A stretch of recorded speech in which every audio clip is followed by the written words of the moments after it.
ठीक है, हो गया शायद, हाँ हो गया। चलो, तो देखो पहले वाले सवाल में बोला रिलेटिव डेंसिटी दिया है आपको, एक मटेरियल है उसका रिलेटिव डेंसिटी आपको दिया है, पहले एयर में दिया और फिर आपको वाटर में दिया है ना।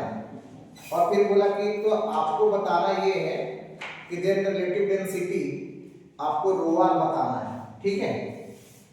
आप देखो डेंसिटी जो कैलकुलेट किया गया पहले एयर में कैलकुलेट किया गया, तो एयर में जब कैलकुलेट किया गया तो एयर डेंसिटी के हिसाब से उसका वेट लिखा गया W1 is equal to 8 point या तो 8 ही रखो यार, क्या पॉइंट 8 प्लस 0.05 और W2 रखा गया 6 प्लस 0.05। आपको बोला कि निकालना है आपको रिलेटिव डेंसिटी, रिलेटिव डेंसिटी उसने दे दिया है, दे रखा है W1 upon W1 minus W2, ये ऐसा दिया है, ठीक है। अब देखो ध्यान दो, तो ठीक है ना। तो देखो तो ये दोनों का क्या है, सब्ट्रैक्शन ऑफ एरर कर लेंगे, यहाँ क्या कर लेंगे, इनके साथ में डिवीजन ऑफ एरर कर लेंगे। तो भाई आप जब देखो तो होना क्या है कि ऊपर में लिखना है 8 प्लस माइनस 0.05 और नीचे में आपको इनको 8 में से 6 चला गया तो 2 प्लस माइनस से दोनों जुड़ जाएगा तो 0.1 हो जाएगा, है कि नहीं। तो ये ऐसा हो गया ना। अब इनका डिवीजन, तो इनका डिवीजन करोगे तो क्या हो जाएगा 4, है ना। तो ये तो रियल डेटा 4 हो गया और उसके लिए परसेंटेज एरर के लिए क्या करना पड़ेगा, इसमें परसेंटेज एरर से ऑप्शन दिए हैं, है ना। तो परसेंटेज एरर के लिए क्या कीजिएगा 0.05 upon 8 del x by x, है ना, plus minus del y by y, तो 0.1 अपॉन 2। देखो मैंने कुछ नहीं किया, ये x plus minus del x है और ये y plus minus del y है। तो आप एरर कैसे निकालते थे, जरा मत समझिए बात को, ये तो रियल डेटा मैंने लिखा है, एरर तो यही होता था ना। तो एरर कैसे निकालते थे, del x by x plus minus del y by y, करते थे कि नहीं करते थे। अच्छा इनको परसेंटेज हमें करना है, तो क्या करना है, दोनों को 100 से मल्टीप्लाई कर दीजिए, खत्म, है कि नहीं। तो आप इन दोनों को 100 से मल्टीप्लाई करते हैं तो परसेंटेज एरर आ जाएगा, तो कितना आ जाएगा 4 प्लस माइनस, आप इनको कर लीजिए तो मेरे ख्याल से ये जो हो जाएगा ये कितना हो जाएगा 5 हो जाएगा ना, और ये 5 पॉइंट समथिंग देख लीजिए, जिसमें होगा वो सही होगा, है ना। तो डी ऑप्शन इसका सही है, ठीक है ना। कितना है 5.62, ठीक है। तो ये हो गया पहला, ठीक है, ठीक है ना। दूसरा तो आसान सवाल है, स्किप मारते हैं इसको, ठीक है ना। ये तो कुछ नहीं है, स्लोप है बस, आपको tan theta is equal to velocity, है ना। आपको डिस्प्लेसमेंट वर्सेस टाइम ग्राफ में जो tan थीटा निकालेंगे वही क्या होगा, आपको वेलोसिटी होगा। यानी कि आप जो s वर्सेस t ग्राफ करोगे उसमें आपको s वर्सेस t ग्राफ में tan थीटा जो देता है वो क्या देता है, वेलोसिटी देता है। तो सिंपल सी बात है कि यहाँ रेशो निकालना है बस tan 60 का और आपको किसका tan 30 का। तो वेलोसिटी का क्या हो जाएगा tan 60 अपॉन tan 30, यही हो जाएगा, ठीक है। चलो ये दूसरा सवाल, आसान सवाल था ये। तीसरा, इससे बोला 2 cars are moving in same direction with a speed 30 km/h, they are separated by a distance of 5 km. What is the speed of a car moving in a opposite direction if it meets the 2 cars at an interval of 4 minutes? देखिए 2 car same direction में,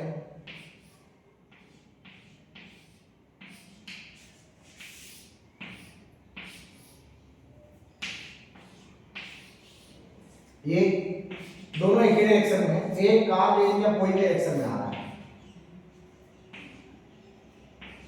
है ना, ये इनके opposite direction में इधर आ रहा है। आपको इनका स्पीड दिया गया 30 km/h, 30 km/h, दोनों सेम स्पीड से मूव कर रहा है, ठीक है। दोनों के बीच की दूरी कितनी है 5 मीटर है क्या, किलोमीटर, 5 किलोमीटर, ठीक है। बोला कि एक कार जो कोई डायरेक्शन से आ रहा है ये आपको पहले कार से मिला, उसके बाद फिर दूसरे कार से मिला, तो पहले कार से दूसरे कार तक मिलने में ये जो टाइम है वो 4 मिनट का है। कितने का लिया 4 मिनट। 4 मिनट का लिया। तो बोला कि तो मतलब इसका वेलोसिटी क्या रहा होगा। सोचिए जब ये कार इसके सामने आया होगा तो ये कार इसका स्पीड क्या देख रहा होगा। अगर इस कार का स्पीड आप मान लीजिए v, ये कार इसका स्पीड क्या देख रहा होगा 30 प्लस v देख रहा होगा। देख रहा होगा कि नहीं देख रहा होगा। तो ये 30 प्लस v देख रहा होगा और ये कार जब इसके सामने आएगा तो दोनों का रिलेटिव डिस्टेंस कितना हो जाना चाहिए 0 हो जाना चाहिए। अभी क्या रिलेटिव डिस्टेंस 5 है कि नहीं है। तो भैया यही आपको रिलेटिव डिस्टेंस मालूम है, आपको रिलेटिव वेलोसिटी मालूम है, टाइम मालूम है आपको, बस ये v निकालना है कि नहीं। यानी रिलेटिव वेलोसिटी मालूम नहीं है आपको, सॉरी ठीक है ना। तो टाइम कितना दिया है 4 मिनट, इसको 8 बदल देंगे तो 4/60 बराबर रिलेटिव डिस्टेंस कितना हो जाएगा 5 और रिलेटिव वेलोसिटी कितना हो जाएगा 30 प्लस v। तो ये जो हो जाना है ये आपको कितना हो जाएगा देखिए, आपको ये हो जाएगा 1 है ना 20 plus 4v is equal to this is 300। तो 4v इज इक्वल टू ये हो जाएगा 180 हो जाएगा, सही है ना। चलिए तो v इज इक्वल टू हो जाएगा 180/4 दैट मीन 45 किलोमीटर पर है कि नहीं। तो ये अब देखो तीसरा हो गया। चौथे में बोला गया the horizontal range and maximum height attained by the projectile are r and h respectively. If a constant horizontal acceleration a is equal to g/4 is imparted to the projectile due to the wind, then its horizontal range and maximum height will be। देखो आपको हवा की वजह से हवा ने क्या किया, एक हॉरिजॉन्टल एक्सेलरेशन आपको इंपार्ट किया। तो वो एक्सेलरेशन जो हॉरिजॉन्टल एक्सेलरेशन इंपार्ट किया गया है वो वर्टिकल मोशन को तो कोई डिस्टरबेंस नहीं डालेगा। वर्टिकल मोशन तो अंडर द ग्रेविटी ही होगा, वो सिर्फ इस पर असर डालेगा, हॉरिजॉन्टल पे असर डालेगा कि नहीं डालेगा। तो भैया मैक्सिमम हाइट तो वही रह जाना है, h का h रह जाना है, इसमें तो कोई परिवर्तन नहीं होना है। अब जो रेंज है वो रेंज कुछ ऐसा हो जाएगा, नया रेंज जो होगा वो कुछ ऐसा होगा u cos theta into time of flight. Time of flight में भी कोई फर्क नहीं पड़ना है क्योंकि वो क्या होता है 2u sin theta by g, तो वो तो y कंपोनेंट है ना, उस पे क्या फर्क पड़ेगा, समझ में आ रहा है। टाइम ऑफ फ्लाइट कितने 2u sin theta by g, u sin theta by g। तो भैया हवा चलने से ना u sin थीटा बदलेगा ना g बदलेगा, क्योंकि हवा कैसा है हॉरिजॉन्टल है ना। अगर हाँ यही वर्टिकल होता तो बदल देता। तो u cos theta into t plus half a t square. Acceleration कितना दिया है, इंपार्ट किया है तो g/4 इनटू t स्क्वायर। ये ऐसा हम लिखेंगे। अब जब देखो आपको मालूम है जी कि आपने जो पहला जो शुरू का जो रेंज लिखा था जब हवा नहीं चल रहा था तब जो बेसिक रेंज था वो यही था, u cos theta into t था, आगे नहीं था। तो भैया r1 बराबर जो आपका हो गया r प्लस ये जो हो जाएगा ये क्या हो जाएगा g/8 है ना इनटू t स्क्वायर। अच्छा ये भी हमें मालूम है, ये जो टाइम पीरियड है ये हमें मालूम है। टाइम पीरियड कैसे देखें तो आप टाइम पीरियड को ऐसे लिखते हैं ना कि 2u sin theta by g, लिखते हैं नहीं लिखते हैं, पर इसे पुट करके उसको h के फॉर्म में कन्वर्ट करते हैं क्योंकि अपने पास और कोई विकल्प है नहीं, h और r ही है। तो r प्लस g/8 और ये हो जाएगा 2u sin theta by g का होल स्क्वायर, ये हो जाएगा 4u square sin square theta है ना बाई g का होल स्क्वायर। तो g का होल स्क्वायर ये ऐसा ये चला गया अपना। अब ये चला जाएगा तो ये हो जाएगा इधर 2, तो ये क्या हो गया h जैसा दिख रहा है, u square sin square theta by 2 this is h। तो r डैश बराबर क्या आएगा r प्लस क्लियर है ना। तो ये ऐसा समझ में आया कि है ना, इसमें कुछ नहीं था, इसमें क्या था बस कि आपको हॉरिजॉन्टल रेंज बदल जाएगा, मैक्सिमम हाइट क्यों बदलेगा, वो आपको एक्सेलरेशन के y कंपोनेंट पे डिपेंड करता है। एक्सेलरेशन के y कंपोनेंट पे हॉरिजॉन्टल एक्सेलरेशन हवा चलने से क्या फर्क पड़ेगा, कोई फर्क नहीं पड़ेगा। कौन पहले क्या होगा नॉर्मल प्रोजेक्टाइल में हॉरिजॉन्टल एक्सेलरेशन में कोई एक्सेलरेशन नहीं है, हॉरिजॉन्टल स्पीड कांस्टेंट है। लेकिन अभी क्या कर दिया एक्सेलरेशन डाल दिया तो उसके लिए ऐसा लिखना पड़ेगा ना ut प्लस हाफ at कर दिया ऐसा। Clear okay. तो ये ऐसा पांचवा सवाल है range of projectile is r when the angle of projection is 30 then the value of the other angle और projection for the same range 90 minus 30 है ना। इसमें तो कितने सवाल किए हैं, है ना, कि अगर एक रेंज आपको अगर सेम चाहिए तो अगर एक थीटा से फेंके हो तो दूसरे 90 माइनस थीटा से फेंकना पड़ेगा। तो इसका कॉन्सेप्ट सिंपल है, कैसा, थीटा और 90 माइनस थीटा, ठीक है ना। तो ये ऐसा, ये हो गया 5, ठीक है। उसको तुम यहीं पे बैठो, ये 6। छठे सवाल में बोला कि painter of mass m stand on a platform of mass m and pull himself up by the rope which hang over pulley as so, यानी फोटो दिया गया है। he pull each rope with force F and move upward with uniform acceleration, है ना। तो ये ऐसा, अरे ये यूनिफॉर्म एक्सप्रेशन, ये बीच में मैथ्स का सवाल है ना। Find A neglecting the fact that no one could do this for long time, ठीक है। देखो ये आप फोटो में देखें तो भैया देखो, तो इसको आप ऐसे भी कर सकते हो कि पूरे सिस्टम पे फोर्स क्या लग रहा है, तो पूरे सिस्टम के ऊपर में फोर्स लग रहा है F 2F और फिर दोनों प्लेटफॉर्म पे भी 2F लग रहा है, तो 2F कितना हो गया 4F। तो भैया देखो, तो इसको ऐसे कर लो ना, फोटो नहीं बनाते हैं, फोटो तो है आपके पास इसका, लेकिन चलो बना ही देते हैं, ठीक है ना। एक प्लेटफॉर्म है, ठीक है, और इस पे एक लड़का ऐसे खड़ा है, ठीक है, और इधर में आपको 4 पुल्ली लगा दिया गया, ठीक है।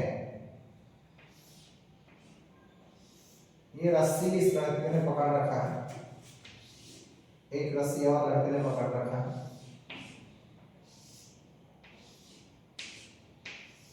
ये प्लेटफॉर्म से है। अब जब देखिए बोला कि लड़का यहाँ भी एक लगा रहा है, यहाँ भी एक लगा रहा है, जाहिर सी बात है इस रस्सी में यहाँ भी एक डेवलप हो जाएगा। तो सिस्टम पे नेट फोर्स देखिए ना, नेट फोर्स F नेट अगर देखिएगा तो कितना आ जाएगा 4F माइनस इन दोनों का mg नीचे लग रहा होगा, तो दोनों का मास कितना कितना है, कैपिटल M स्मॉल m। चलिए लड़के का है कैपिटल M और इसका स्मॉल m, तो ये हो गया F नेट अपना।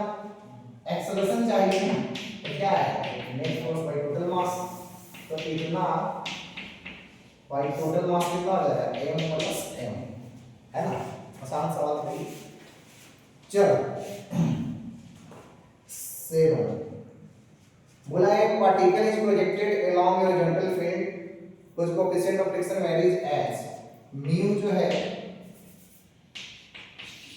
आपको mu वैरी कर रहा है A/r² ऐसे, where r is the distance from the origin in meter and a is the point of motion. The initial distance of the particle is 1 meter from the origin and its velocity radially outward. Okay, the minimum initial velocity at this point so that the particle never stop is.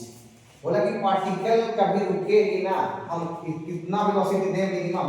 सवाल ये है कि इसका आपको जैसे जैसे आगे बढ़ रहा है इसका फ्रिक्शन क्या हो रहा है, आपको कमजोर होता जा रहा है। फ्रिक्शन क्या होता जा रहा है, कमजोर होता जा रहा है, क्योंकि फ्रिक्शन कोएफिशिएंट कितना है μ = a/r²। तो बोला कि भैया शुरू में हम कितना वेलोसिटी देकर इसको भेजें कि आपको रुके ही ना, दैट मीन इसमें इनफाइनाइट तक चला जाएगा, ठीक है। तो एक बात तो है कि अपने पास यहाँ पर इसको देने के लिए शुरू में सिर्फ वेलोसिटी है और कुछ नहीं है, यानी हम काइनेटिक एनर्जी इसको देंगे। हम क्या करेंगे, काइनेटिक एनर्जी से देंगे। तो ये जो काइनेटिक एनर्जी हम इसे देंगे, यही काइनेटिक एनर्जी क्या जाएगा आपको फ्रिक्शन वर्क में जाएगा। हम जो काइनेटिक एनर्जी देंगे उसी काइनेटिक एनर्जी को फ्रिक्शन खाएगा, है कि नहीं है, थ्रू वर्क में, ठीक है जी। तो आप यहाँ पे देख लो तो हो जाएगा क्या, काइनेटिक एनर्जी बराबर वर्क डन अप, है ना। तो work done by all forces, है कि नहीं। तो यहाँ पर सिर्फ फ्रिक्शन ही है, तो सिर्फ फ्रिक्शन है, तो काइनेटिक एनर्जी आप दिए तो by the way half mv² आप दिए, है कि नहीं। अब यही भी चाहिए होगा आपको। अब देखिए तो फ्रिक्शन जो वर्क करेगा वो कैसा करेगा, जरा देखिएगा। फ्रिक्शन वर्क करेगा आपको म्यू mg इनटू आपको r लिखना पड़ेगा आपको, क्यों, क्योंकि आपको mu is the function of r है। तो सबसे अच्छा है कि आप ये छोटा सा वर्क पहले निकाल लें, दिया है कि नहीं, और उसके बाद में फिर क्या कर लीजिए, बोला कि कभी नहीं रुके, तो कभी ना रुके तो इनफाइनाइट तक क्या होगा ये, है कि नहीं। जीरो से कहाँ गया होगा, इनफाइनाइट तक गया होगा, है कि नहीं जी? सर है क्या? शुरू में कुछ दूरी पर है क्या ये? 1 मीटर पर है। हाँ 1 मीटर। 1 मीटर पे, तो 1 मीटर पे है, तो ये 1 लगा देंगे यहाँ लिमिट में अपना। आइए तो हाफ एमडीएस में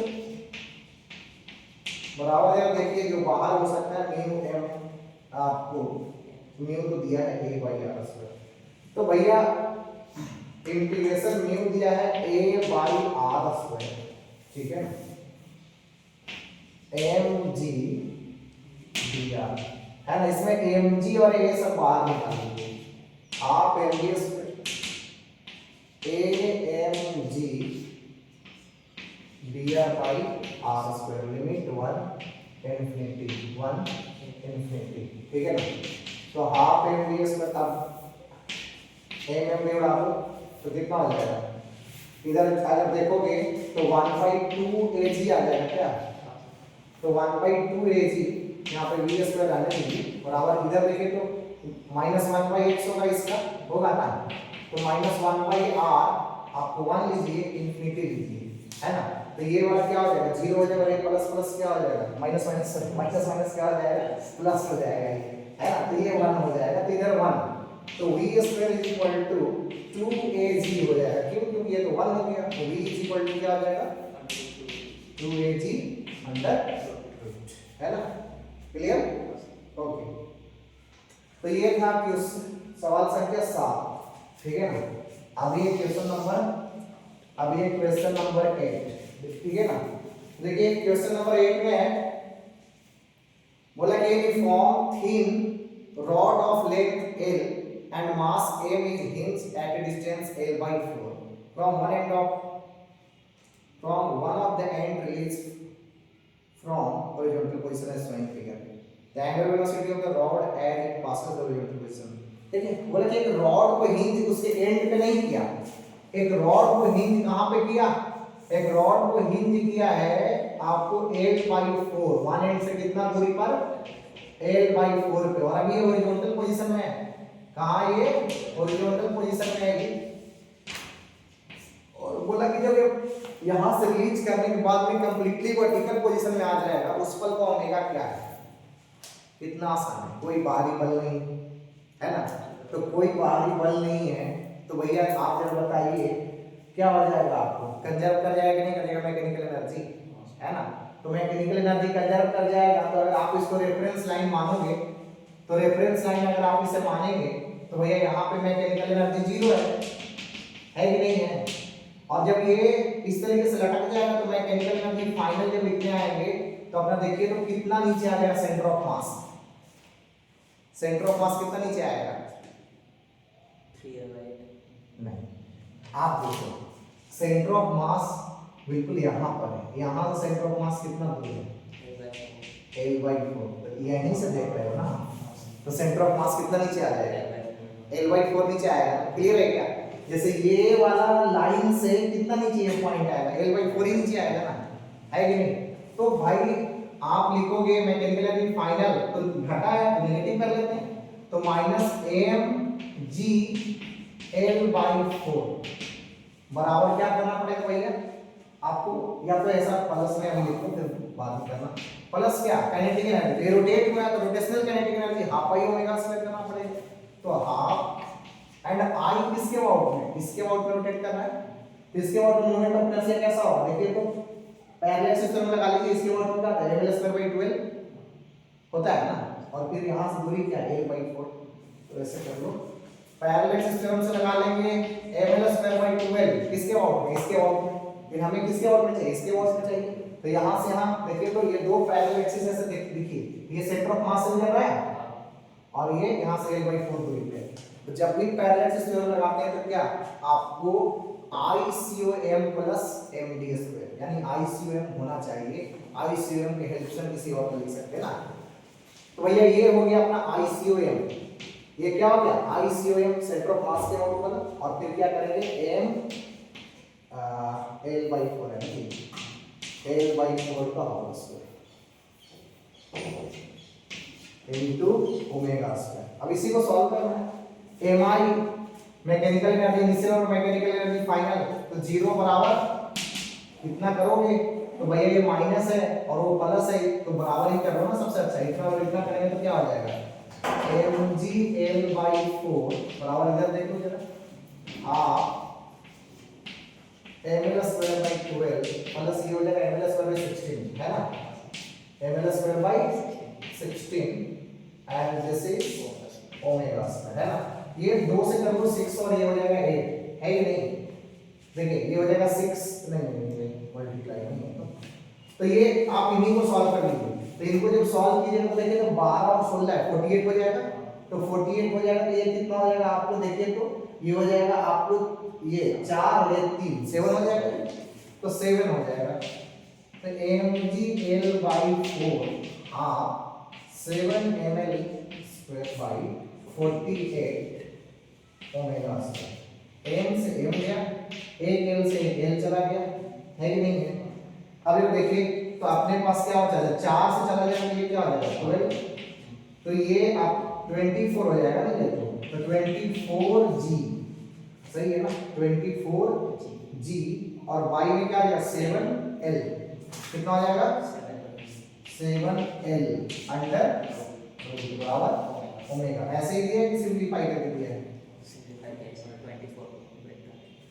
नहीं यार इसमें तो आंसर में, अच्छा 7l ऐसे लिखा है क्या ये, हाँ एल अरे भाई हमको 71 दिख रहा है ठीक है, तो 24 को तो नहीं, ये तो सब तो अच्छा रूट में हाँ लिया है ना, तो ये देखो कैसे लिखोगे इसको, आप 4 गुने 6 कर लीजिए, तो 2√6 हो जाएगा, क्या हो जाएगा, तो कौन सा बी ऑप्शन है ना, ये बी ऑप्शन हो जाएगा इसका, ठीक है, तो ये चलो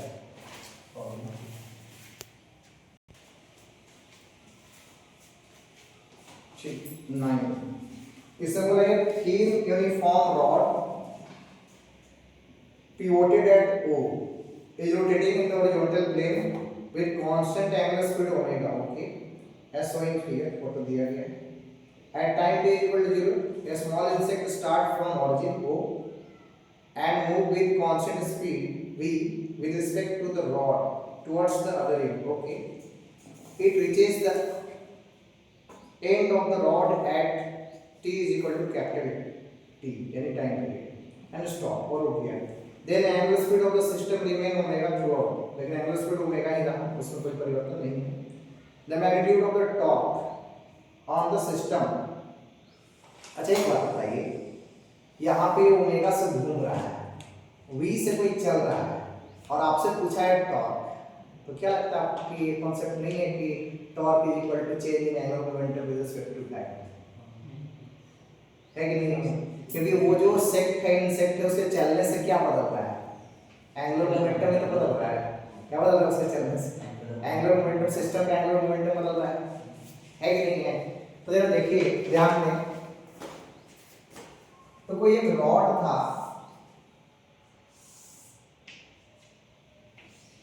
अब इस रॉड पे कोई एक इंसेक्ट है, इसलिए ऐसा भी, अब ये ऐसा चलना शुरू किया, तो ये जब ऐसे जा रहा है तो भैया सिस्टम का एंगुलर मोमेंटम बदल रहा है, तो सोचिए अगर हम इसको कहीं पर ले जाकर चेक करें कि एंगुलर मोमेंटम अभी क्या हो चुका है, तो कहीं पे ये यहाँ से बाय द वे यहाँ पहुँच चुका, अच्छा इसका शायद वेलोसिटी दिया गया है, तो जब ये अगर इसका x चेक किया जाएगा तो x और क्या हो जाएगा vt हो जाएगा, होगा कि नहीं होगा, तो x और vt हो गया, तो अब उस पल में अगर यहाँ पर ये है, अगर हम सिस्टम का एंगुलर मोमेंटम लिखना चाहें तो भैया एक तो इसका रॉड का एंगुलर मोमेंटम लिखा जाएगा, ये तो बदल नहीं रहा है टाइम के साथ, ये तो वही है कि नहीं, क्या है आई ओमेगा, ये तो आई ओमेगा है रॉड वाला, ये जो इंसेक्ट है इसका बदल रहा है, ये लगातार दूर जा रहा है एक्सिस से, तो भैया एक्सिस से जब ये दूर जा रहा है तो आप क्या लिखते हो, r क्रॉस mv लिखते हो कि नहीं लिखते हो,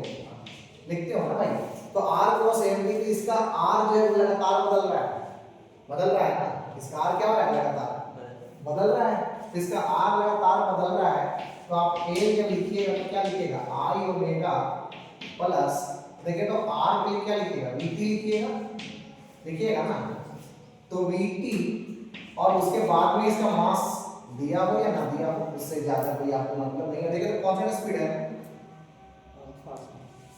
कांस्टेंट स्पीड कांस्टेंट नहीं है ना, ये थिंग फॉरवर्ड इतना, ये रोटेटिंग इतना with constant angular speed omega, ऐसा है स्मॉल इनसाइड स्टार्ट इतना move with constant speed v with respect to the rod towards the other end.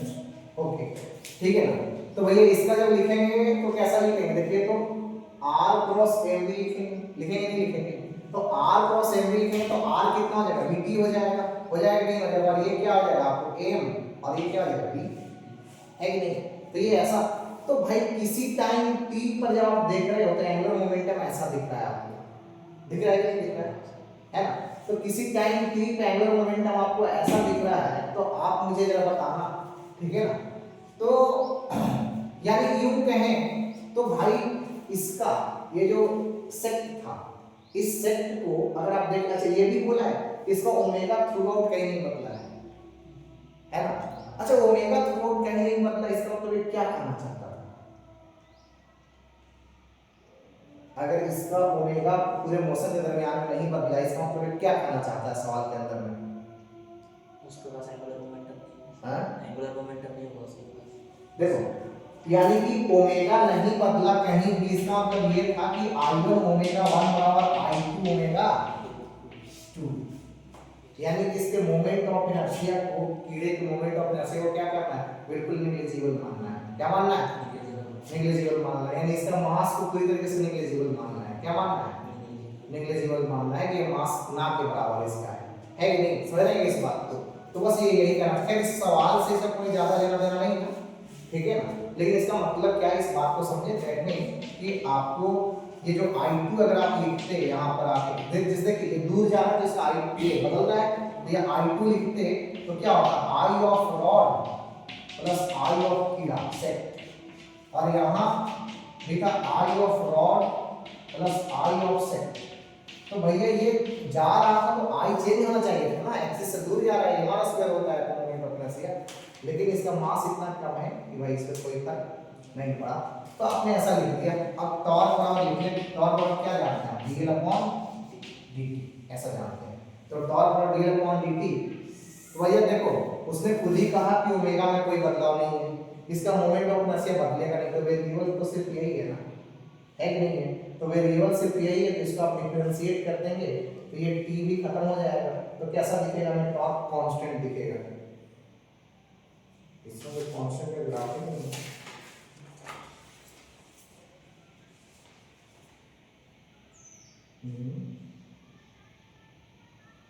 इसमें तो कांस्टेंट ग्राफ है चलो ग्राफ r वर्सेस t करिए उसमें, हैं, r वर्सेस t r क्या है, क्या, एक सेकंड। तो बोला कि the magnitude of torque on the system of O as function of time is best represented by, ये दिया है r वर्सेस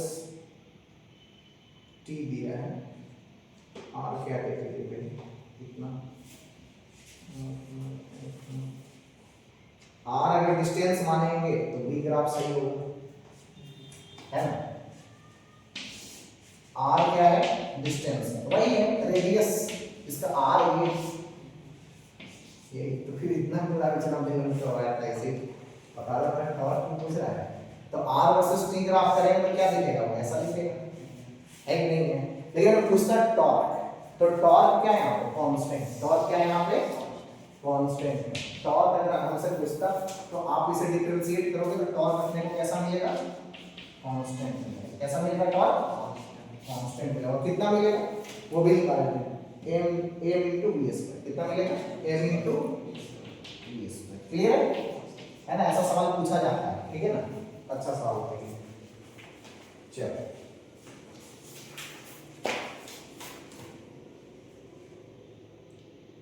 क्वेश्चन नंबर 10 बोला कि satellite move around the earth in a circular orbit with speed v, if m is the mass of the satellite, its total energy, kinetic energy का negative है कि नहीं, ये तो डायरेक्ट की बात है ना। जो काइनेटिक एनर्जी आप लिखते हो उसका क्या होता है, नेगेटिव होता है टोटल एनर्जी किसका, सैटेलाइट वगैरह का, है कि नहीं।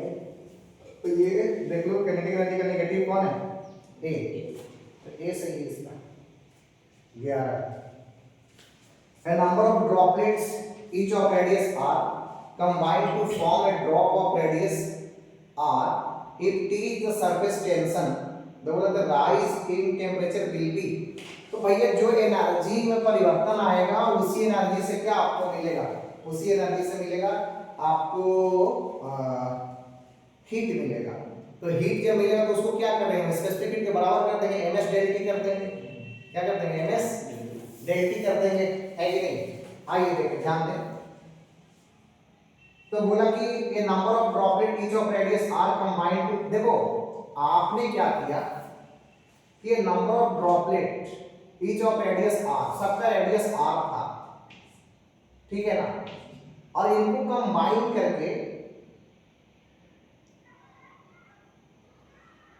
तो कितना है वो तो बताना पड़ेगा ना, कितना है। ए नंबर है क्या, ए लेना है क्या, A number of droplets, A number of droplets यानी ए ही लेना है, ठीक है ना। A number of droplets each of radius R combined to form a drop of radius capital R. इनको मिलाया एक बड़ा ड्रॉपलेट बनाने के लिए, ठीक है। अगर देखो इसमें क्या होता है ना कि आपको कोई भी ड्रॉप होता है अगर वो स्फेरिकल है, वो इसलिए क्योंकि वो अपना सरफेस एनर्जी कम किए हुए हैं, ठीक है। तो जब वो बड़ा ड्रॉपलेट बनेगा तो उसका सरफेस एनर्जी क्या होगा, बड़ा होगा, सरफेस एनर्जी क्या होगा, बड़ा होगा जी, ठीक है ना। और सरफेस एनर्जी का सिंपल फॉर्मूला होता है surface tension into surface area, surface tension into surface area is the surface energy, ठीक है।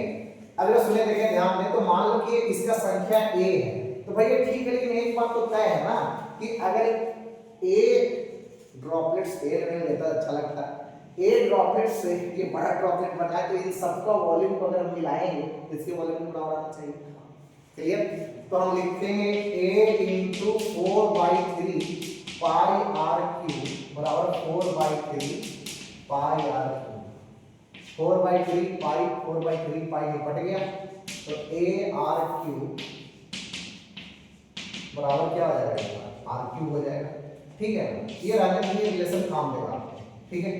अगर देखिए इसके पास में सरफेस एनर्जी जो था वो कितना था, a इंटू आपको 4 पाई r square, surface tension s दिया है कि t दिया है, s और t दोनों से लिखा जाता है, देखिए जरा t दिया है तो t, तो एक ड्रॉपलेट के पास एनर्जी कितना था, 4 पाई r स्क्वायर इनटू t था, क्योंकि इसके पास इतना सरफेस था। ये नंबर ऑफ ड्रॉपलेट्स कितने हैं, a है, तो इतना एनर्जी का भी टोटल है कि नहीं।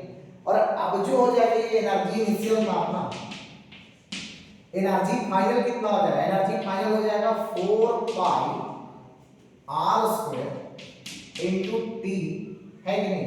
अब देखिए तो अब तो बड़ा a बन गया बराबर एनर्जी फाइनल, है कि नहीं है सर। इस बात को फिर आपसे पूछा गया इसमें कौन सा सवाल है, सवाल संख्या 11 है ना, तो सवाल संख्या 11 है, तो आपसे यही पूछा कि आप बताओ कि हीट कितना खाने का प्रति जनरेट हुआ। तो भैया देखिए तो चेंज इन एनर्जी निकाल लीजिए ना, तो चेंज इन एनर्जी आप निकालोगे तो क्या करोगे, चेंज इन एनर्जी निकालो, लो कर लो, तो 4 पाई, अच्छा कॉमन ले लिया 4 पाई और t कॉमन ले लिया, तो 4 पाई t कॉमन ले लिया, तो इसमें क्या बचा r स्क्वायर माइनस, इसमें क्या आएगा, नहीं a भी रहेगा ना, a r स्क्वायर होगा कि नहीं होगा, क्लियर है ये। तो ये आया अपना एनर्जी, और यही एनर्जी को हमें क्या कर देना है, इस एनर्जी को हमको बराबर कर देना है ms डेल टी, इसके बराबर कर देना है ms डेल टी कर देना है, तो s तो 1 हो जाएगा, पानी है तो उसका सरफेस आपको सॉरी स्पेसिफिक हीट कैपेसिटी कितना होता है, 1 होता है, ठीक है ना। और डेल टी तो t है अपना इन m, तो इसमें दिया नहीं है जी, अरे ये अधूरा अधूरा सवाल है ये, इसमें m नहीं है, m लिखना पड़ेगा खुद से। अब m क्या माने, चलो m ऐसा ही मान लेते हैं, तो क्या करें, है कि नहीं। तो आपको 4 पाई t r square minus a r square, ठीक है ना, बराबर m s डेल t, तो s तो 1 होगा अपना, ठीक है ना। चलो हम m भी लिख सकते हैं, m लिखा जा सकता है डेंसिटी इनटू वॉल्यूम, और डेंसिटी भी पानी का एक हम ले सकते हैं, है कि नहीं है? डेंसिटी भी तो हम ले ही सकते हैं ना, ठीक है। तो यहाँ पे सिर्फ वॉल्यूम लिख दें, है कि नहीं? तो भैया देखिए इसको आप एम को क्या लिख सकते हो, रो इनटू वी लिख सकते हो। तो पानी का रो कितना होता है, 1 होता है। सीजीएस सिस्टम में अगर पकड़ ले तो क्या होता है, 1 होता है। यहाँ पे कोई ऐसा कुछ है नहीं कि एसआई लेना है सीजीएस लेना है, ठीक है। तो ये ऐसा, और आपको एस भी पानी का क्या होता है, 1 होता है। तो अपने पास क्या बच जाएगा, v इनटू डेल्टी बच जाएगा सिर्फ, है ना। तो जब ऐसा करें तो 4 pi T R square minus A R square, ठीक है, बराबर यहां पे हो जाएगा। वो कितना हो जाएगा आपको, वी डेल्टी।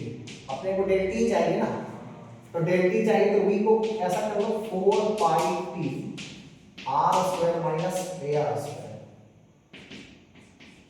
और देखिए तो फाइनल वॉल्यूम कितना था, 4/3 पाई आर क्यूब था। 4 पाई तो निकल गया, एक तो हो गया, 3 ऊपर चला जाएगा तो क्या आ जाएगा 3t, और ये R square minus A R square by R cube और डेल टी। अब अगर ऑप्शन ऐसा है तो ठीक है, लेकिन मेरे ख्याल से होगा नहीं, ये वाला इक्वेशन यूज करवाया होगा जरूर। तो कर लीजिए ना, ऐसा कर लीजिए 3t R square by R cube कर लीजिए minus A R square by, देखिए तो आर क्यूब को क्या लिख सकते हैं, ए आर क्यूब भी लिख सकते हैं, उस पे वो डाल दीजिए, ए और आर स्क्वायर कट जाएगा,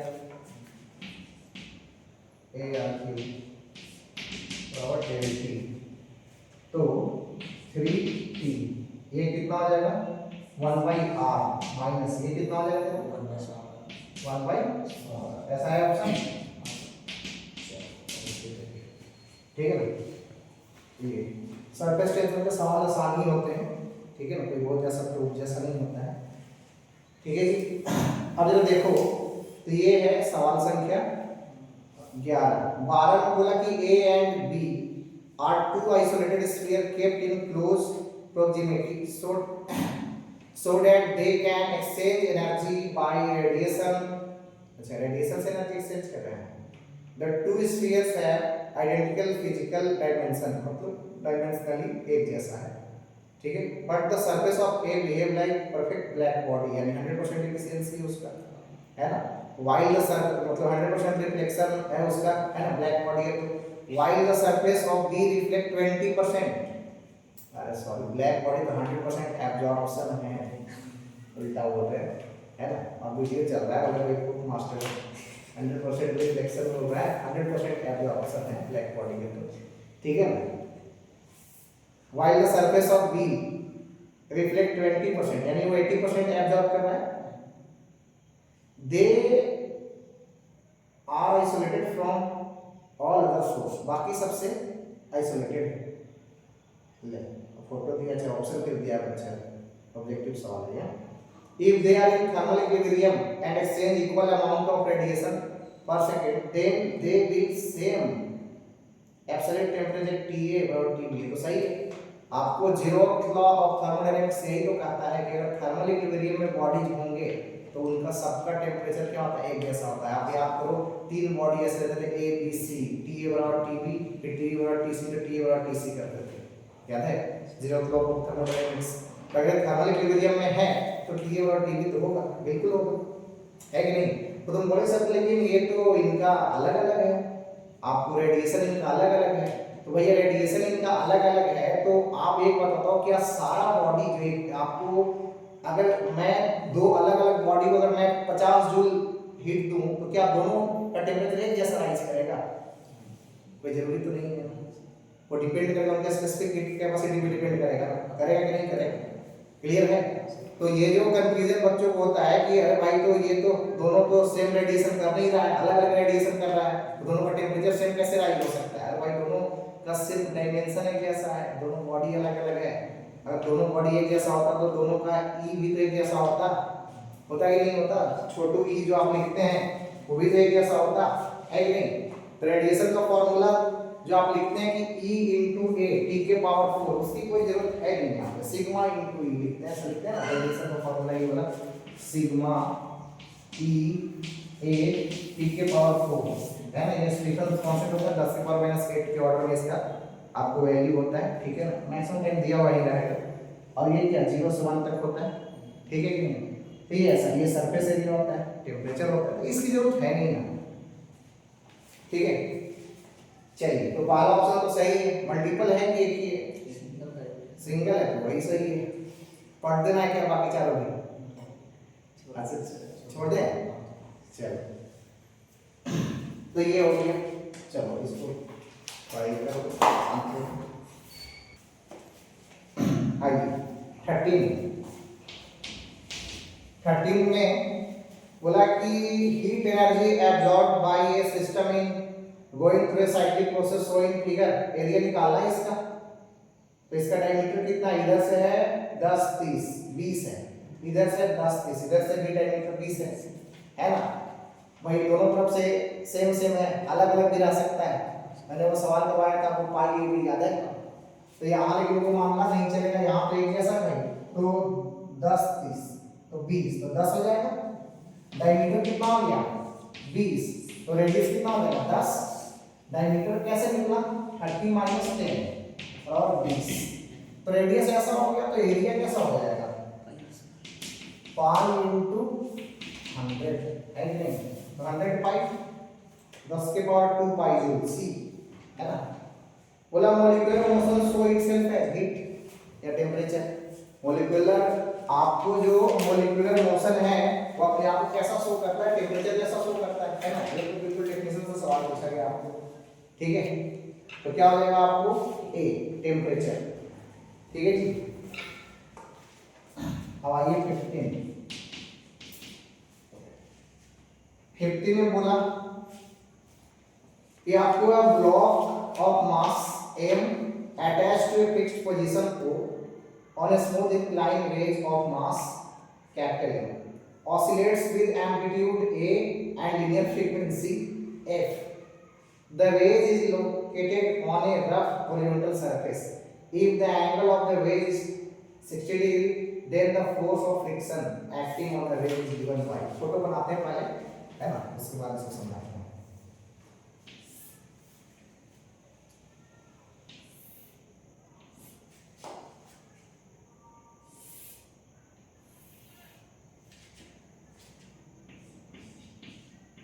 ये 60 डिग्री, ठीक है, और ये स्मूथ है, यहाँ फ्रिक्शन वगैरह नहीं।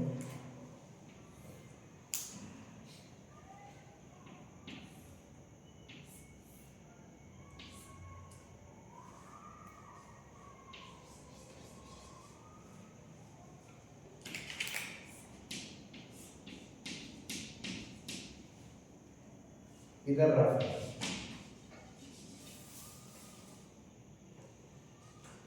ठीक। चलो अब ये देखें, ध्यान दें, सवाल यही बोला है कि ये ऑसिलेट कर रहा है ए एम्पलीट्यूड से। तो अगर ये वाला ए एम्पलीट्यूड से ऑसिलेट कर रहा है तो बोला गया तो भैया बताइए यहाँ पे फ्रिक्शन फोर्स क्या रहा होगा। तो देखो क्या रहा होगा, सुने मेरी बात।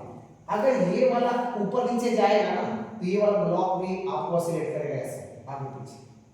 अरे भाई नहीं करेगा।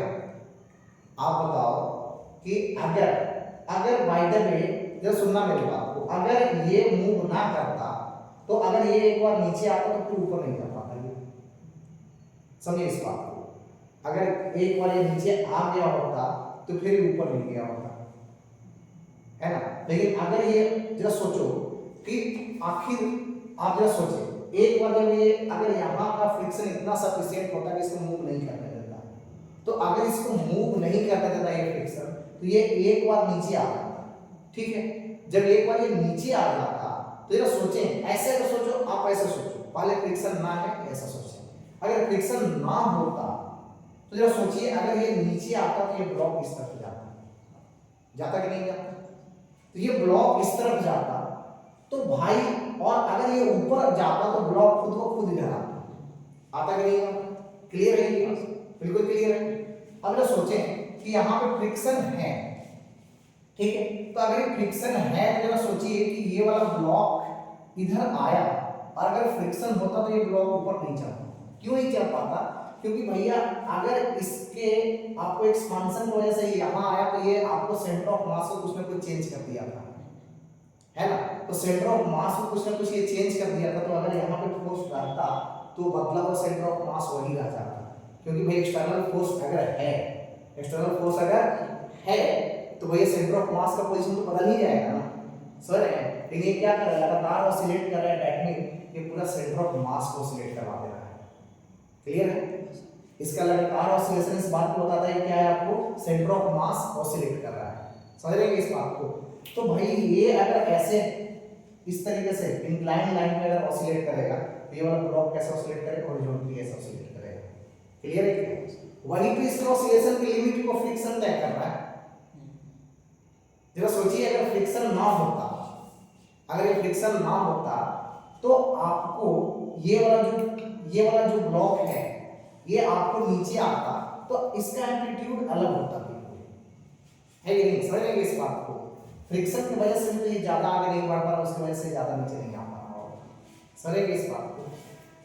तो जरा देखें, ध्यान दें, तो भैया ये आपको इसका एम्पलीट्यूड ए है, तो अगर ये ऐसे चल रहा है तो ये ऐसे चल रहा है, इतना तो क्लियर है, ठीक है? तो भैया ये कितना चल रहा है? अच्छा एक बात आप बताइए जरा, ठीक है?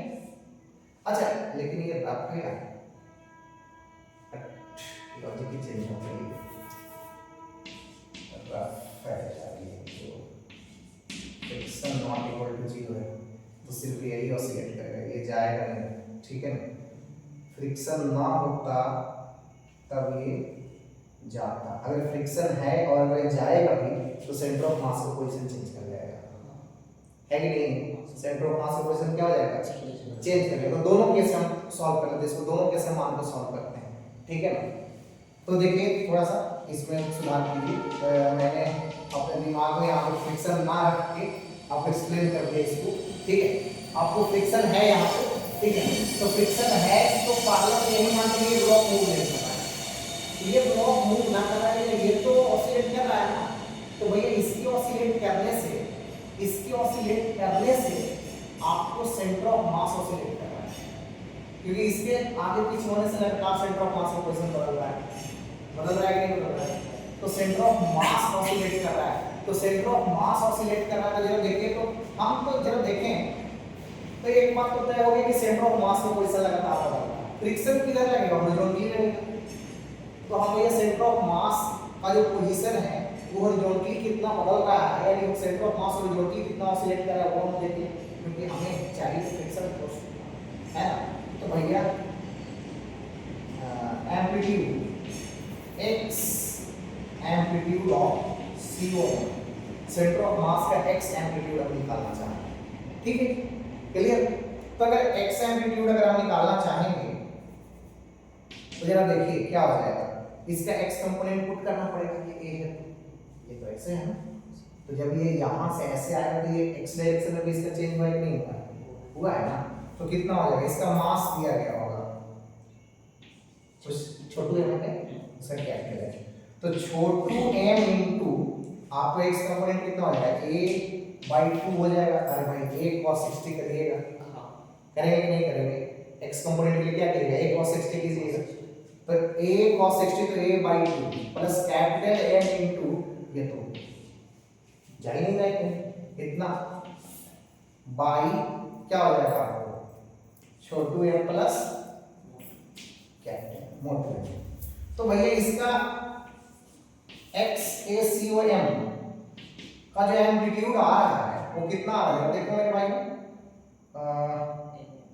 छोटू a में y2 छोटू m प्लस मोटू m। क्या ये बात समझ में आया क्या, है ना?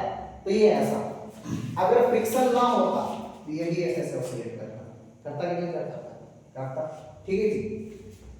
फ्रिक्शन है इसकी वजह से ये ऑसिलेट ना करेगा, ये तो ऑसिलेट नहीं करेगा, लेकिन आपको इसको ऑसिलेट करने की वजह से सेंटर ऑफ मास ऑसिलेट कर रहा है, इसके ऊपर नीचे होने से सेंटर ऑफ मास का पोजीशन भी लगातार चेंज हो रहा है कि नहीं हो रहा है? लेकिन हम x वाला ही क्यों देख रहे हैं, क्योंकि फ्रिक्शन इधर लग रहा है, हमें फ्रिक्शन ही शायद कैलकुलेट करना है ना? तो हम x वाला ही देखेंगे, तो x वाला जब अगर हम देख रहे हैं, अच्छा देखिए इससे हमें मिलेगा क्या? इससे हमने अगर निकाल लिया एम्पलीट्यूड एक्सेलरेशन वाला अगर हमने निकाल भी लिया, इससे हमें क्या मिलेगा? इससे हमें मिलेगा एक्सेलरेशन। क्या मिलेगा? एक्सेलरेशन मिलेगा। तो जब एक्सेलरेशन मिलेगा तो हम एक्सेलरेशन इनटू मास करते हैं, क्या मिलेगा? फोर्स मिल जाएगा। है कि नहीं? समझ रहे हैं इस बात को? अब ये सुने, तो हमें मिल गया x, ये पुराने दिन का है जो भी है। अब ये देखिए तो आप एक बात जानते हैं जी कि आपको एक्सेलरेशन क्या जानते हैं? एसएचएम में जो आप एक्सेलरेशन जानते हैं वो क्या जानते हैं बताइए? ओमेगा स्क्वायर ए, मैक्सिमम एक्सेलरेशन तो यही होगा ना, ओमेगा स्क्वायर ए। ओमेगा स्क्वायर एक्स जानते हैं आप, तो मैक्सिमम एक्सेलरेशन तो यही होगा। यानी ज्यादा से ज्यादा ये फ्रिक्शन टॉलरेट कर पाएगा उतने एक्सेलरेशन को। अगर उससे ज्यादा एक्सेलरेशन हुआ तो वही एक फ्रिक्शन सरेंडर हो जाएगा, ये भी ऑसिलेट करना शुरू कर देगा। समझ आ रहा है क्या?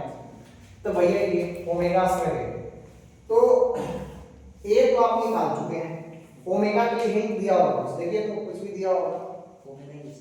हां ओमेगा ही है ना, तो ये हो जाएगा ओमेगा स्क्वायर और आपको m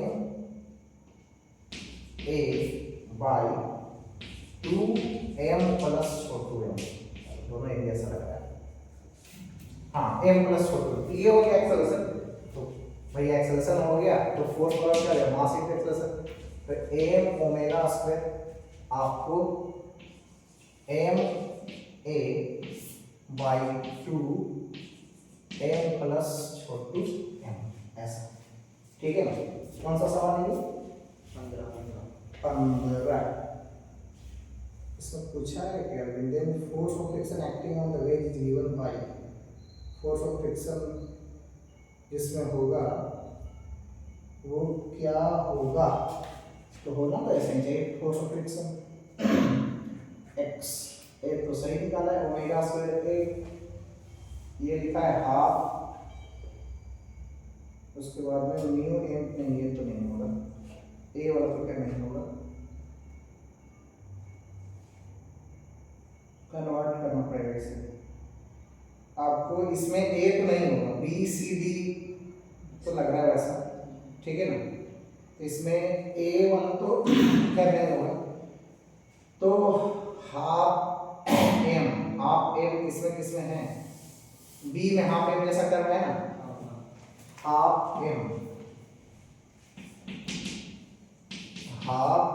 M and this is क्या है?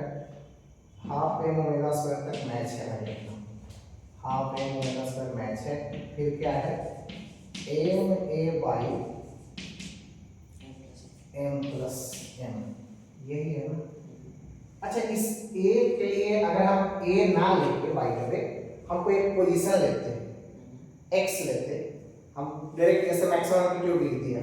अगर मैक्सिमम एम्पलीट्यूड ना लिख के आपको हम मैक्सिमम एक्सेलरेशन ना लिख के कोई जनरल एक्सेलरेशन एक्स लिखते,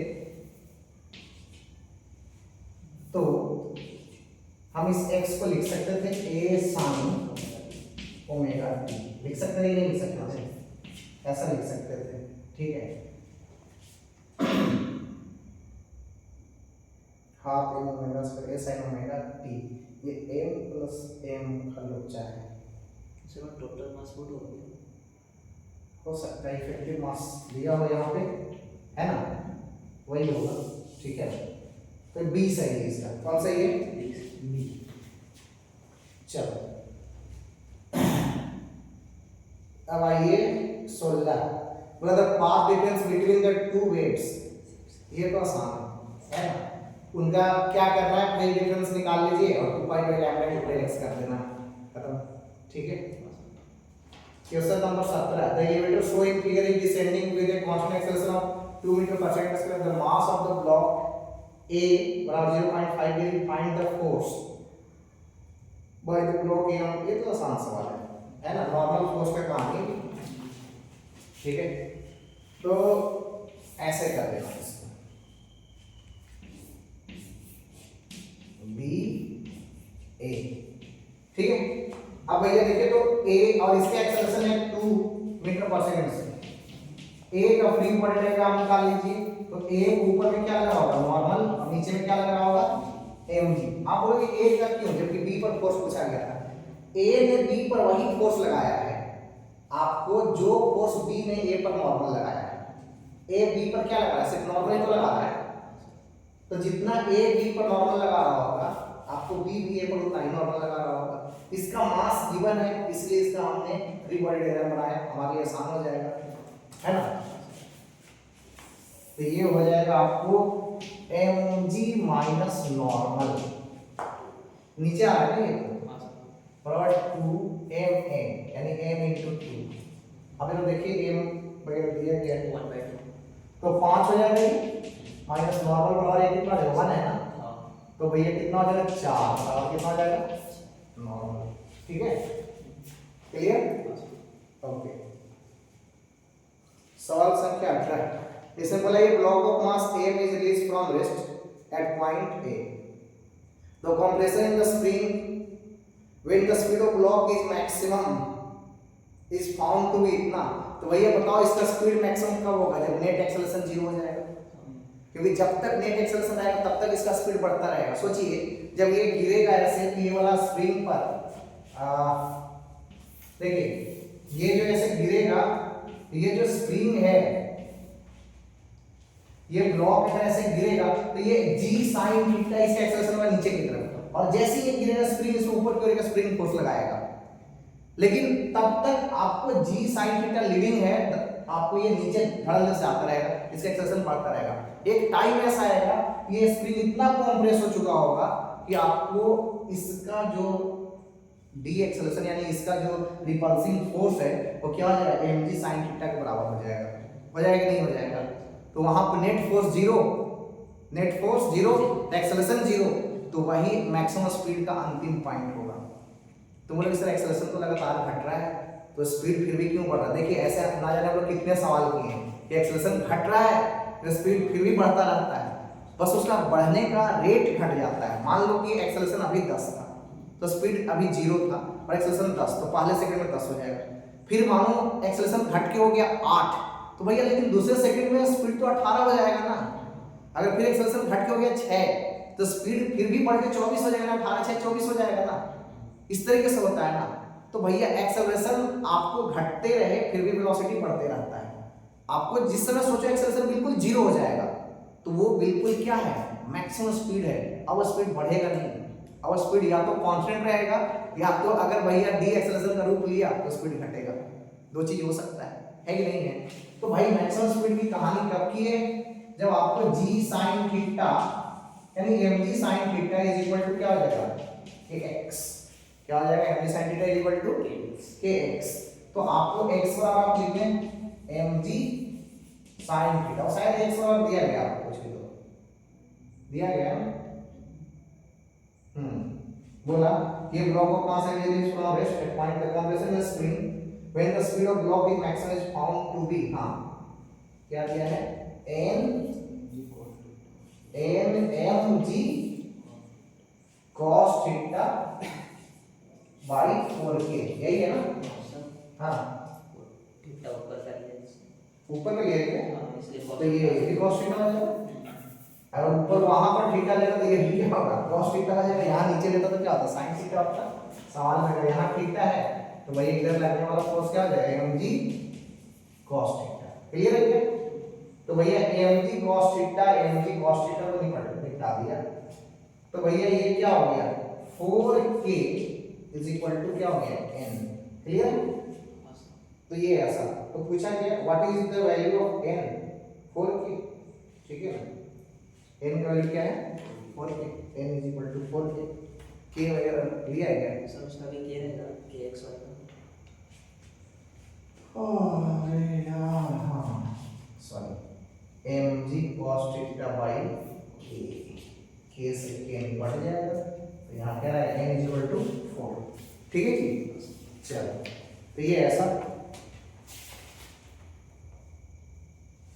अब ये इसको रोक देते हैं क्योंकि ये सवाल इतने कम जगह में नहीं है। आइए इसने बोला N arm with mass m is standing peacefully on the top of a horizontal stretched rope. The rope has mass current length mu and in under tension F. Okay, without warning, the student start a sinusoidal transverse wave of wavelength lambda propagating along the rope. The motion of the rope is in a vertical plane. What minimum wave amplitude will make the aunt feel weightless momentarily? Assume that m is so small that the presence of aunt has no effect on the progression of the wave. देखिए aunt इतना हल्का है कि वो रस्सी के tension पर कोई फर्क नहीं डालता है। अब देखिए तो वो कैसा हॉरिजॉन्टल स्प्रिंग पे चिट्टी कहीं बैठा है ना। हॉरिजॉन्टल स्प्रिंग है, इसमें चिट्टी कहीं बैठा है और कोई लड़का इसे वेव प्रोड्यूस कर दिया जी, ठीक है। अब ये सोचिए, तो बोला कि आपको कम से कम एम्पलीट्यूड क्या हो कि चिट्टी अपने आप को वेटलेस फील करे मोमेंटरली, हमेशा नहीं, एक पल के लिए। तो एक पल के लिए यानी जिस पल में भी अपने आप को वेटलेस फील किया होगा, फ्री फॉल जैसा मामला बना होगा। वेटलेस फील हम कब करते हैं? फ्री फॉल में करते हैं कि नहीं करते हैं? यानी मामला फ्री फॉल वाला बना होगा, जरूर फ्री फॉल वाला मामला बना होगा। तो फ्री फॉल वाला मामला बना होगा टेक्निक कि आपको उस पल में आपको जो रस्सी है, रस्सी के जो पार्टिकल्स हैं उनका एक्सेलरेशन क्या रहा होगा, आपको जी के आसपास का रहा होगा। यानी ये जो रस्सी है, ये जब देखिए आपको जब इनको पल्स दोगे आप तो कैसा हो जाएगा, ये इस तरीके का हो जाएगा कुछ भी, तो ठीक है ना। तो ये इस तरीके का हो जाएगा। तो भैया इनके पार्टिकल्स को आप देखिए, वो बोला भी है कि आप इनको वाइब्रेशन कितना दे रहे हैं, वर्टिकल में दे रहे हैं, है ना। तो वाइब्रेशन वर्टिकल में दे रहे हैं, तो इनके पार्टिकल्स का जो एक्सेलरेशन है, जहां पे चींटी बैठा है, जहां पे आंट बैठी है, वहां पर वाले पार्टिकल को मानो आंट यहां पे बैठी है, ठीक है ना। अब यहां पे आंट बैठी है चींटी, तो भैया मान लो अब कोई जरूरी ये इसका हमेशा का पोजीशन थोड़े है, अभी का पोजीशन है। तो भाई उस पल में इसका एक्सेलरेशन जो रहा होगा, ये पार्टिकल का एक्सेलरेशन ऑफ पार्टिकल आप निकालते थे, रस्सी के पार्टिकल का एक्सेलरेशन निकालते थे, बिल्कुल वैसा एसएचएम जैसा आता था, याद है क्या। तो जब ये निकालते थे तो कैसा आता था, ये ओमेगा स्क्वायर और ये वाई वैल्यू, ये वाई डायरेक्शन में ऑसिलेट कर रहा है कि नहीं कर रहा है। तो भैया जरा सोचो, बोला कि मैक्सिमम आपको एम्पलीट्यूड पूछा जा रहा है कि मैक्सिमम क्या हो कि वेटलेस फील करे, यानी ओमेगा स्क्वायर वाई की जगह ओमेगा स्क्वायर ए लिख दें, तो आपको एपी मैक्स तो ये ओमेगा स्क्वायर ए लिखेंगे, वो कितना होना चाहिए अपना, जी होना चाहिए। कितना होना चाहिए? जी होना चाहिए। क्लियर है? तो वो जी होना चाहिए। तो आपसे पूछा है ए, क्या पूछा है आपसे? ए पूछा है, तो ए बराबर क्या हो जाएगा, जी अपॉन ओमेगा स्क्वायर। अब ओमेगा निकालने के लिए आपको हिंट कर दिया होगा, ठीक है। जी अपॉन 2 पाई एफ लिख सकते हैं क्या? लिख सकते हैं।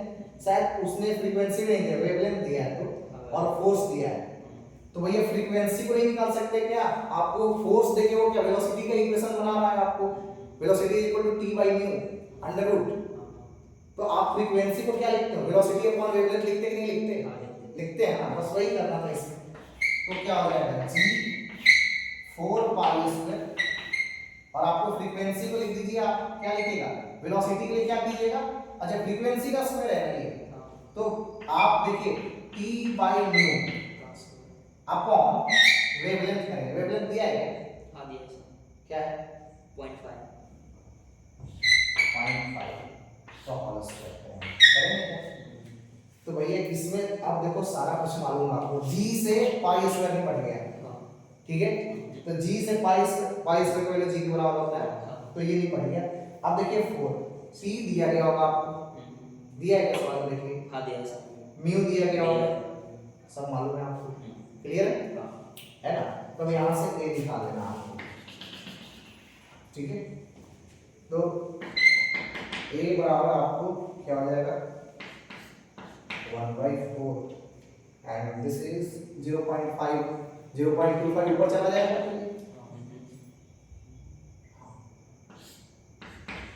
और ये क्या हो जाएगा, t by mu, t and this is mu, mu ऊपर चला जाएगा, अब कर लीजिए, ठीक है। चलिए ये हो गया सवाल संख्या था 19, ठीक है। चलो 20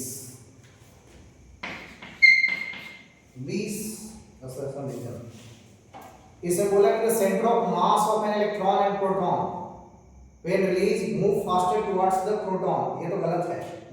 आप रिलीज भी करोगे तो इंटरनल फोर्स है वो, एक्सटर्नल फोर्स नहीं है।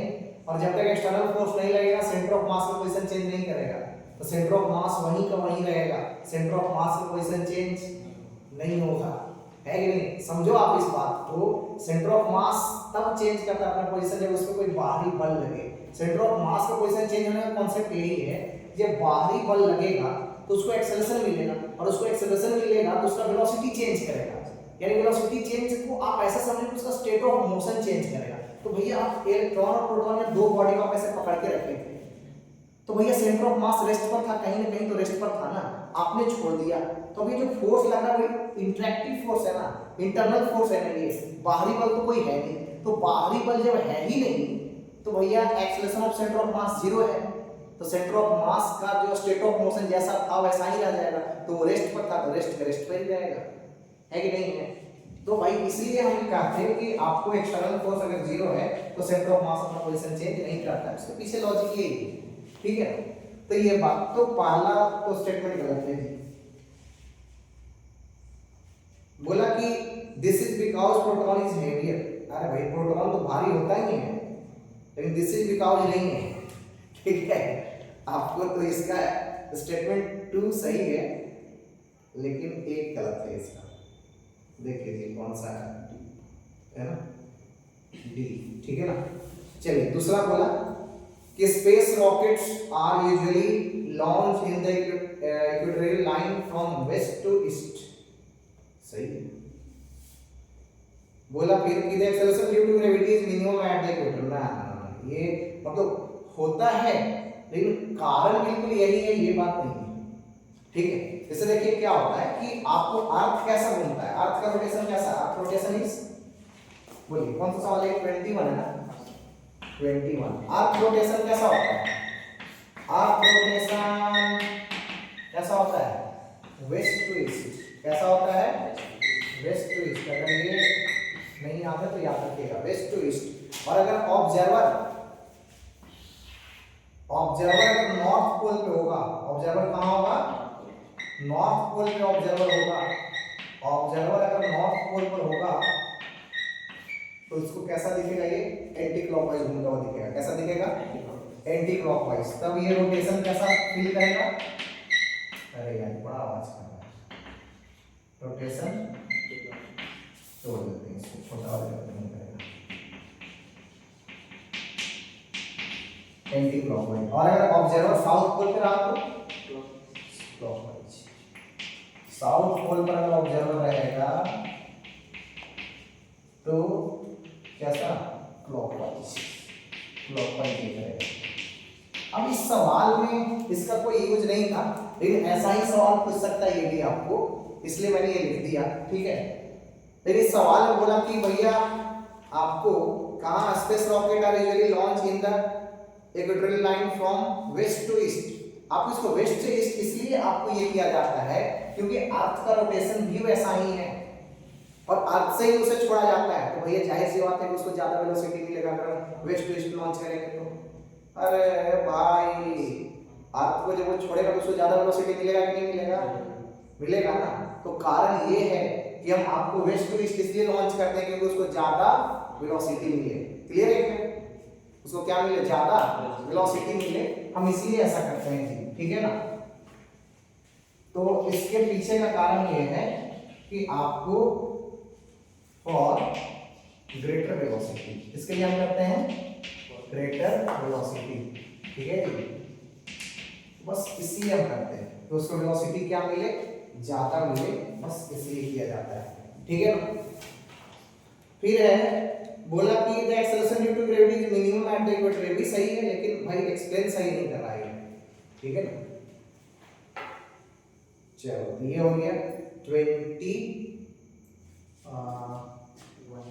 था, ये 22 में है कि कॉलम 1 और कॉलम 2 को मैच कराओ। मैच का कॉलम का सवाल सबसे आसान होता है, ठीक है ना? चलो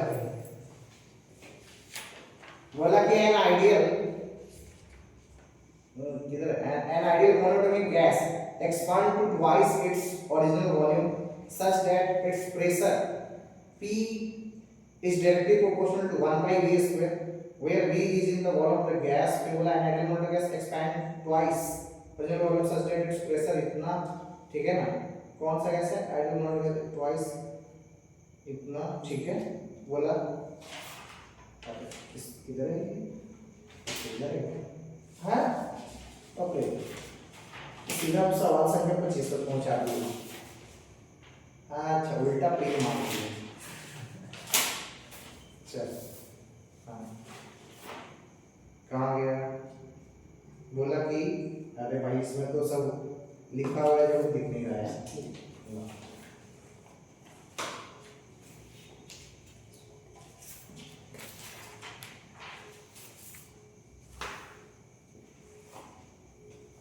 An ideal monatomic gas, ठीक है ना, expand such that its pressure and volume follow the behavior flow in the graph।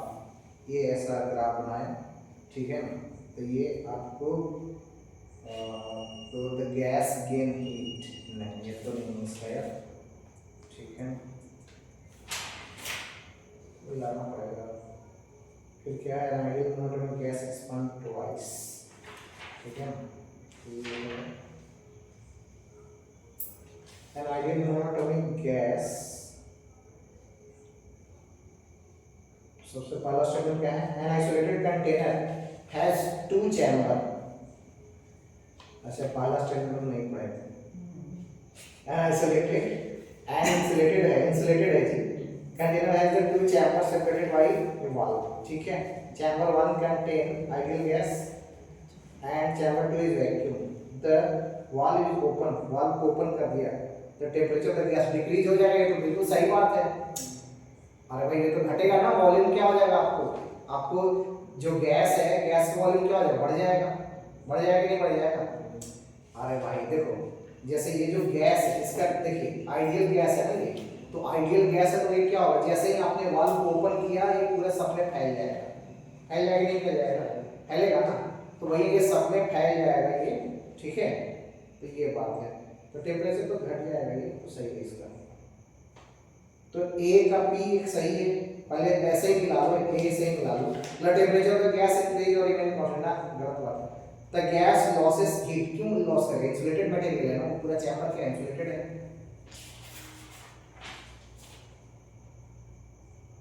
The gas gain heat, gain भी क्यों करेगा, an insulated container has two chambers separated by a valve। तो P तो है क्या किसी में, P तो है किसी में, सिर्फ P तो नहीं, सिर्फ क्यू है। एक मिनट यार इसको सॉल्व करना पड़ेगा जरा सा।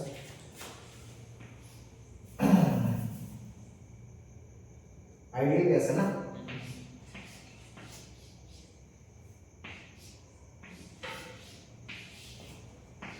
PV equal to NRT, V बढ़ा देंगे तो टेम्परेचर बढ़ेगा नहीं यार, टेम्परेचर बढ़ेगा, ठीक है। तो टेम्परेचर ऑफ गैस इंक्रीज, या तो कांस्टेंट भी जा सकता है, प्रेशर पे डिपेंड करेगा, ठीक है। फिर बोला कि आपको गैस लॉस हीट और गेन हीट, तो वर्क पे देख लेते हैं ना, वर्क कैसा हो रहा है। तो हम क्या कर रहे हैं, वॉल्यूम बढ़ा रहे हैं, तो वर्क बराबर क्या होता है जी, pressure into changing volume, work positive हो रहा है इसमें, तो वर्क पॉजिटिव हो रहा है, हीट गेन करेगा कि लॉस करेगा, गेन करेगा, क्या करेगा ये गेन करेगा। तो हीट गेन वाला ऑप्शन पकड़ लो इसका, कौन सा है, हीट गेन का है, the gas losses heat, the gas gain heat last वाला है। तो इसका कौन कौन सा ऑप्शन सही है, दूसरा और चौथा, ठीक है ना। इसका दूसरा चौथा मिला तो देखो दूसरा चौथा किसमें किसमें, एक ही में है ना, डी में, ठीक है जी। चलो अगला देखो, इससे बोला कि अरे ये तो आसान सवाल है, इसमें क्या है, हो गया होगा ये, ठीक है। चलो 24, which of the following equation of a state for adiabatic process, तो देख लीजिए PVY कांस्टेंट, ये तो है ही, होता ही ऐसा, है ना, बोला P by rho y constant ये भी होता है, टी वी गामा माइनस 1 ये भी होता है, ठीक है, टी के पावर गामा पी ये भी होता है, सब सही है इसका। 25 a plane wave A is equal to A sin kx plus ct incident on a surface. Okay. Equation of the reflected wave is y dash A sin ct minus bx. Okay. बिल्कुल सही है। यानी क्या है वो कैसा reflection जो हुआ वो मतलब कि आपको ओपन एंड जैसा होगा या क्लोज एंड जैसा होगा? क्लोज एंड जैसा होगा, है कि नहीं है? सर है क्या फिक्सेड जैसा होगा? Then which of the following statement are correct? The wave is incident normally on the surface. ठीक है, बिल्कुल सही है ना, पूरी तरीके से वो इस तरीके से आया होगा तो आपको पूरा का पूरा वो ऐसा रिफ्लेक्ट होके बस वो क्या किया, फेज को पाई से बदल दिया, है ना। अगर बाय द वे वो किसी एंगल पे आता तो एक कंपोनेंट आपको कैसा देखिए तब कैसा होता, अगर वो ऐसे आता तो वो इस तरीके से रिफ्लेक्ट करता। तो भैया इसका इक्वेशन और इसका इक्वेशन में सिर्फ फेज का अंतर नहीं आता, ये देखिए कितने का अंतर आता कि नहीं आता, ये अंतर 180 का नहीं होता, कम होता है कि नहीं है, ठीक है। बोला तो reflection surface is YZ plane, एक सेकंड कौन सा है, प्लेन वेव y बराबर a sin kx, यानी कि ये x की तरफ चल रहा है, ठीक है ना, और आपको वाइब्रेट तो कर रहा होगा ऐसे, ठीक है, तो y में तो है, ठीक है, वो प्लेन, अच्छा ये कौन सा प्लेन होगा, एक सेकंड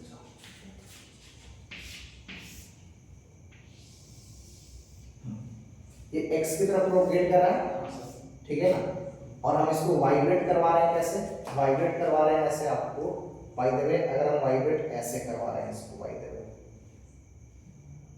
ये कौन सा प्लेन में चल रहा है, नहीं x सेट का है, अरे बाय द वे ऐसे वाइब्रेट करवाते हैं, अरे यार ये कैसे कोई भी प्लेन में हो सकता है, मे भी लिखेगा तब सही होगा ये, ठीक है ना। रिफ्लेक्शन सरफेस अगर है भाई, रिफ्लेक्शन सरफेस बोला यार, वेव का प्रोपगेशन मतलब रिफ्लेक्शन सरफेस तो ठीक है ना भाई जी, ठीक है। चलो अगर देखें, बोला किसी medium in which incident wave is travelling is denser then the other medium, बोला कि आपको medium in which incident wave is travelling is denser then the other medium, ये तो गलत है। आपको जो वेव मीडियम जिसमें भी आपको वेव चल रहा है वो क्या था, आपको रेयर था, और तब तो वो डेंसर वाला रिफ्लेक्ट कर दिया इसको, है कि नहीं, सरेगा इस बात को। फिर बोला कि आपको a dash can not be greater than a, बराबर ही हो, बड़ा छोटा की क्या बात है कि नहीं है, तो ये चीज, तो इसमें कौन कौन सही है, a b d, ठीक है। चलो